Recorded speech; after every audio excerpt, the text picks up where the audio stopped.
সকালে ব্রেকফাস্টে খেয়েছিলাম গরম গরম দুধ, সাথে হচ্ছে এই বিস্কিটটা, তারপরে হচ্ছে যে একটু কটবেল খেয়েছিলাম অনেক বেশি লবণ মরিচ দিয়ে।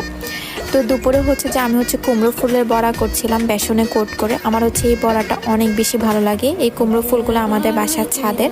আর সাথে হচ্ছে যে আমার আম্মু তেহারি রান্না করেছিল গরু মাংস দিয়ে। পুরা রান্নাঘর তেহারির স্মেলে কি যে একটা অবস্থা। আমি তাড়াতাড়ি করে প্লেটিং করে নিয়েছিলাম। সাথে হচ্ছে কুমড়ো ফুল আমি শুধুই খেয়ে ফেলেছি।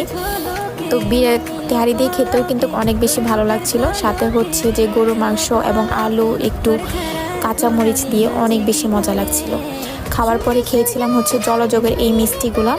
তারপরে বাহিরে গেলাম, সেখানে হচ্ছে জাম্বুরা ভর্তাটা খেয়েছিলাম। তো শপিং করার পরে হচ্ছে মোমোসটা খেলাম। আমার মোমোস অনেক বেশি ভালো লাগে, অনেক অনেক অনেক বেশি, কি আর বলবো। যাই হোক, আজকে রাতের খাবারে ছিল হচ্ছে আলু ভর্তা, সাথে হচ্ছে ডিম ভাজি এবং লেবুর টক, একদম